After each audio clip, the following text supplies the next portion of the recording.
بسم الله الرحمن الرحیم الحمد للہ والصلاة والسلام علی رسول اللہ وعلى آلہ واصحابہ اجمعین اما بعد۔ ناظرین کرام، السلام علیکم ورحمۃ اللہ وبرکاتہ۔ مسلمان کے شب و روز کے عنوان سے اس پروگرام کے ہمراہ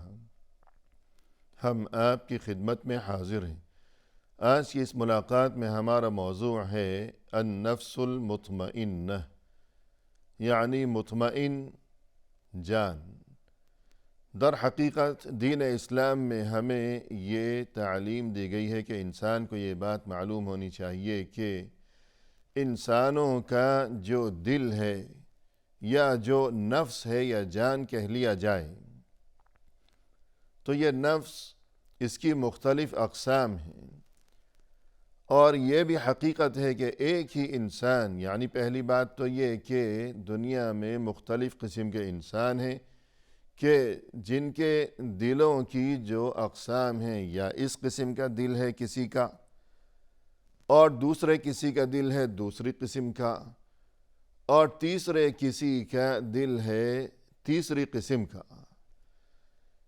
لیکن اس سے مزید بڑھ کر یہ کہ اس حقیقت کو بھی سمجھنا چاہیے کہ ایک ہی انسان پر مختلف اوقات میں مختلف کیفیات طاری ہوا کرتی ہیں، کہ ایک ہی انسان ہے لیکن اس کا دل کبھی وہ اس قسم کا بن گیا، کبھی دوسری قسم کا بن گیا، اور کبھی تیسری قسم کا بن گیا۔ اور یہ تین قسمیں ہیں: النفس الامارہ، یعنی برائی کا حکم دینے والا، اور دوسری قسم ہے کہ النفس اللوامہ، کہ انسان سے برائی سرزد ہو جاتی ہے لیکن اس کا دل برائی کے ارتکاب کے بعد وہ ملامت کرتا ہے کہ اچھا نہیں ہوا۔ اور تیسری قسم ہے النفس المطمئنہ، یعنی وہ دل جو کہ مطمئن ہے، کہ اس کے دل میں ایمان کا نور ہے، کہ وہ ہمیشہ ایمان کے نور سے جگمگاتا رہتا ہے۔ رسول اللہ صلی اللہ علیہ وسلم اکثر اللہ سے یوں دعا کیا کرتے تھے: یا مقلب القلوب ثبت قلبی علی دینک، اے دلوں کو الٹ پلٹ کرنے والے، اے دلوں کو بدلنے والے، تو میرے دل کو بدل دے، تو میرے دل کو ثابت قدمی عطا فرما اپنے دین پر، اپنے دین کی جانب میرے دل کو پلٹ دے، بدل دے، ثابت قدمی عطا فرما۔ اور کبھی یوں دعا کیا کرتے تھے کہ یا مصرف القلوب صرف قلبی الی طاعتک، اے دلوں کو بدلنے والے، دلوں کو پھیرنے والے، تو میرے دل کو پھیر دے اپنی عبادت و اطاعت کی جانب۔ تو اس سے یہی بات واضح و ثابت ہو گئی کہ ایک ہی انسان کا دل کبھی امارہ بن جاتا ہے، کبھی لوامہ، اور کبھی مطمئنہ، کہ مختلف اوقات میں مختلف کیفیات انسان کے دل پر طاری ہوا کرتی ہیں۔ قرآن کریم میں فرمایا کہ وَنَفْسٍ وَمَا سَوَّاهَا، قسم ہے نفس کی، یعنی انسان کے دل کی، اور اس کی جس نے اس دل کو سنوارا ہے۔ یعنی انسان کا یہ دل، اس کی اتنی بڑی اہمیت ہے اللہ عز و جل کے نزدیک کہ اللہ نے انسان کے دل کی یا انسان کے نفس کی قسم کھائی ہے قرآن کریم میں، کہ قسم ہے اس نفس کی، انسان کے اس دل کی، اور اس کی کہ جس نے اسے سنوارا ہے، درست پیدا کیا ہے، یعنی خود اللہ کی قسم۔ اور اللہ نے انسان کا یہ جو دل بنایا ہے، یہ نفس جو بنایا ہے، تو اس نفس انسانی کی قسم، فَأَلْهَمَهَا فُجُورَهَا وَتَقْوَاهَا، پھر اللہ نے اس دل میں ڈال دیا برائی کی پہچان کو بھی اور پرہیزگاری کی پہچان کو بھی، کہ اللہ نے اس دل کو، انسان کے اس دل کو پیدا فرمایا اپنی قدرت سے، پھر اللہ نے اسے سکھا دی یہ بات اور دل میں ڈال دی یہ بات اور یہ صلاحیت اور یہ قابلیت اور یہ طاقت کہ وہ سمجھے کہ برائی کیا چیز ہے اور یہ کہ پرہیزگاری کیا چیز ہے۔ برائی کے راستے پر چلوں گا تو میرا کیا انجام ہوگا، اور پرہیزگاری کا راستہ اپناؤں گا تو میرا کیا انجام ہوگا۔ اللہ نے دل کو پیدا کیا اور یہ باتیں برائی اور پرہیزگاری میں فرق کو سمجھنے کی صلاحیت سے بھی نوازا۔ اب اس کے بعد آگے کیا ہوگا کہ دل کو اللہ نے پیدا کر دیا اور اسے یہ سمجھنے کی صلاحیت بھی عطا فرما دی کہ برائی کیا چیز ہے اور پرہیزگاری کیا چیز ہے۔ اب آگے کیا ہوگا؟ آگے یہ ہوگا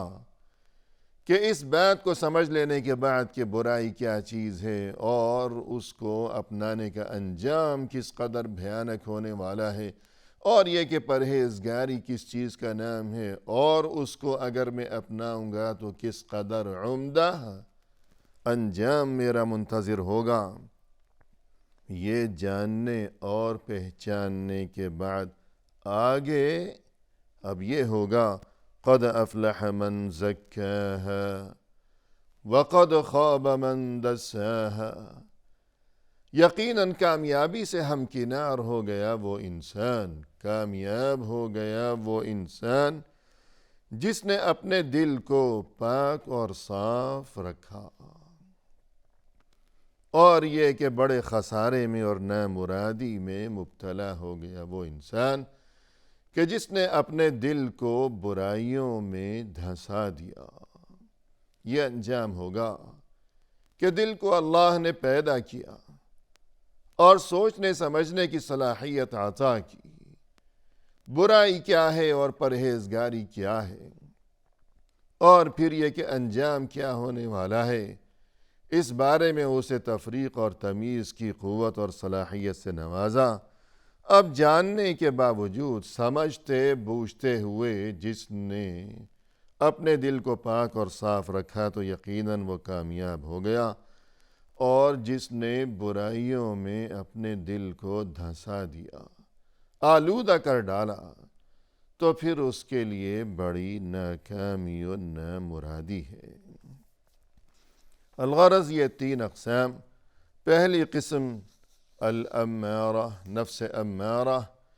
کہ جو انسان کو ہمیشہ برائی پر ہی اکسایا کرتا ہے،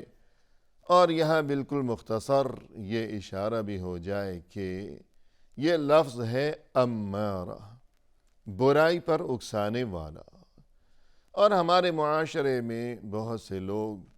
اپنی بچیوں کا نام رکھتے ہیں عمارہ، جیسے بچے کا نام ہے عمار، بچی کا نام ہے عمارہ، اور یقیناً یہ بہت اچھا نام ہے، عمار یا عمارہ، کہ آباد رہنے والا، آباد رہنے والی، خوش رہنے والی،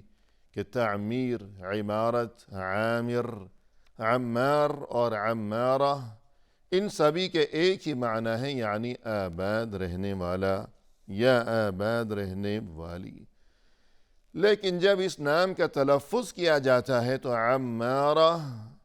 کہنے کی بجائے زندگی بھر اسے یوں بلاتے ہیں کہ امارہ، یعنی برائی پر اکسانے والی۔ یقیناً یہ تو بہت ہی نامناسب ترین معاملہ ہے کہ اگر درست تلفظ کرنا مشکل ہے تو پھر ایسا نام رکھنے کی ضرورت ہی نہیں ہے کہ نام کچھ اور ہو لیکن پکاریں اسے کچھ اور یوں اتنا اچھا جو نام تھا اور اتنے بہترین جس کے معانی تھے تو وہ نام بگڑ گیا اور اتنے بدترین اس کے معنی بن گئے۔ لہذا عمارہ نام رکھا ہے تو پھر عمارہ ہی کہا جائے۔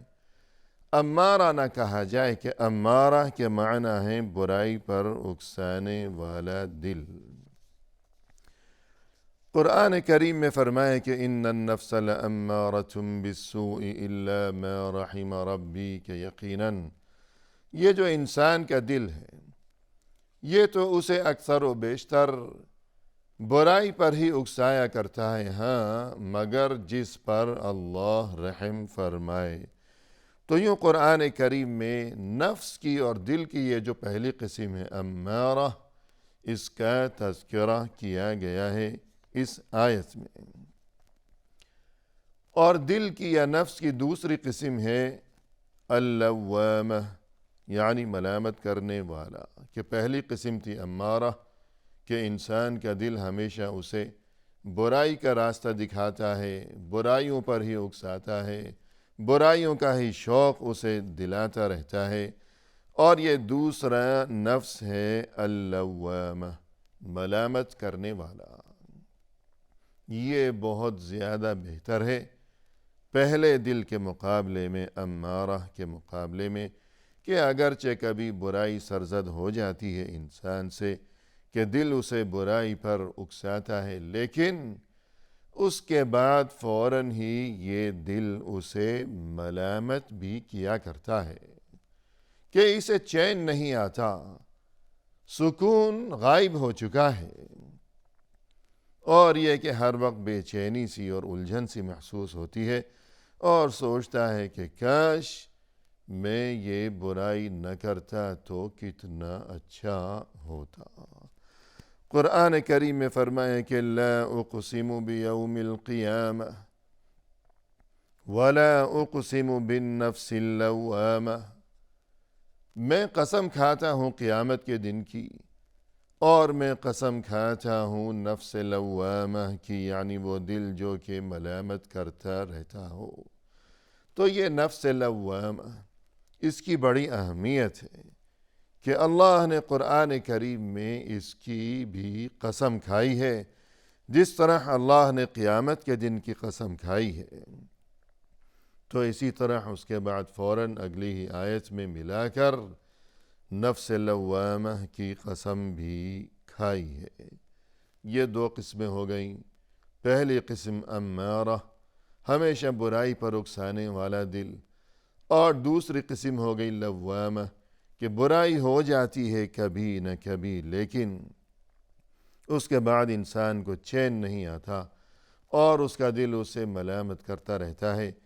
اور یہ کہ انسان گڑ گڑا کر اللہ کے سامنے توبہ و استغفار کیا کرتا ہے۔ اور تیسری قسم ہے نفس مطمئنہ، یعنی وہ دل جو کہ مطمئن ہے، کہ جو اللہ کے ساتھ ہی جڑا ہوا ہے، اور جو اللہ کی یاد سے ہمیشہ منور اور روشن رہا کرتا ہے، کہ اس میں دنیا داری کے کوئی معاملات نہیں ہیں، اور یہ کہ گناہوں کے خیالات اور یہ کہ وسوسے اور اندیشے، ان چیزوں کا کبھی اس دل میں گزر نہیں ہوتا، بلکہ وہ مطمئن ہے مکمل، اور وہاں سکون و اطمینان ہے، وہاں راحت و آرام ہے، کہ اللہ کے ساتھ جو اس کا تعلق ہے اور اپنے خالق و مالک کے ساتھ جو اس کا رشتہ ہے، وہ اس قدر خالص ہے اور اس قدر مضبوط و مستحکم ہے کہ وہاں ہمیشہ صرف اطمینان ہی اطمینان ہے۔ اور یہ جو دل ہے مطمئنہ، اس کی غذا ہے اللہ کی یاد، اللہ پر ایمان، اور یہ کہ ہمیشہ اللہ کی تسبیح بیان کرتے رہنا، ہمیشہ توبہ و استغفار کا اہتمام و التزام کرتے رہنا، ہمیشہ قرآن کی تلاوت میں مشغول و منہمک رہنا زیادہ سے زیادہ۔ تو یہ ہے نفس مطمئنہ، کہ جب اسے نصیحت کی جاتی ہے تو یہ نصیحت کو قبول کرتا ہے فوراً بغیر کسی ٹال مٹول کے۔ جب یہ قرآن کریم کی کسی ایسی آیت کی تلاوت کرتا ہے، یہ سنتا ہے کہ جہاں جہنم اور وہاں کے عذاب کا تذکرہ کیا گیا ہو، تو اس کے رونگٹے کھڑے ہونے لگتے ہیں، اور جب یہ قرآن کریم کی کسی ایسی آیت کی تلاوت کرتا ہے، یہ سنتا ہے کہ جہاں جنت اور وہاں کی لازوال نعمتوں کا تذکرہ کیا گیا ہو، تو اس جنت کے تصور سے یہ جھوم جھوم اٹھتا ہو، تو یہ ہے نفس مطمئنہ، کہ جس کی کیفیت یہ ہے کہ جس طرح قرآن کریم میں بیان کیا گیا، فرمایا کہ قل ان صلاتی ونسکی ومحیای ومماتی للہ رب العالمین لا شریک لہ، کہہ دیجئے کہ یقیناً میری نماز، میری ہر عبادت، اور یہ کہ میری تمام زندگی اور پھر میری موت، یہ سب کچھ تو صرف اور صرف اللہ ہی کے لیے ہے، کہ جو تمام جہانوں کا رب ہے اور جس کا کوئی شریک نہیں ہے۔ کہ انسان کی نماز، انسان کی ہر عبادت، انسان کی قربانی، اور یہاں تک کہ انسان کی تمام زندگی اور پھر زندگی کے اختتام پر انسان کی موت بھی، یہ سبھی کچھ اللہ ہی کے لیے ہے۔ تو یہ کیفیت ہو جس کسی کی کہ یوں جس کی منظر کشی قرآن کریم کی اس آیت میں کی گئی ہے، تو وہی نفس مطمئنہ ہے۔ اور یہ جو نفس مطمئنہ ہے، اس قسم کے جو انسان ہیں اور اس قسم کے جو دل ہیں، تو ان میں سب سے بلند ترین مقام یقیناً رسول اللہ صلی اللہ علیہ وسلم کا مقام ہے، کہ آپ صلی اللہ علیہ وسلم کا قلب مبارک دنیا میں کس قدر مشکلات کا آپ نے سامنا کیا، دشمنوں کی طرف سے، مخالفین اور مشرکین کی طرف سے ہمیشہ ایذا رسانیوں کے وہ لامتناہی سلسلے، یہاں تک کہ ہجرت کا جو یادگار سفر تھا، اس تاریخی سفر کے موقع پر آپ صلی اللہ علیہ وسلم اپنے ساتھی ابو بکر صدیق رضی اللہ عنہ کے ہمراہ جب غار میں موجود تھے، تو ایسے میں غار ثور میں مشرکین مکہ تعاقب کرتے ہوئے وہاں جا پہنچے، تو ایسے میں آپ صلی اللہ علیہ وسلم نے ابو بکر صدیق رضی اللہ عنہ کو مخاطب کرتے ہوئے ارشاد فرمایا، لا تحزن ان اللہ معنا، غم نہ کرو کیونکہ یقیناً اللہ ہمارے ساتھ ہے۔ یوں زندگی کے ہر موڑ پر، ہر معاملے میں آپ صلی اللہ علیہ وسلم کے قلب مبارک میں جو سکون و اطمینان تھا، اپنے اللہ پر جو بھروسہ اور توکل اور جو اعتماد تھا، یقیناً اس میں تمام اہل ایمان کے لیے بہت بڑا سبق ہے اور قیمتی ترین تعلیم پوشیدہ ہے۔ اسی کے ساتھ ہمیں دیجیے اجازت، فی امان اللہ، وآخر دعوانا ان الحمد للہ رب العالمین۔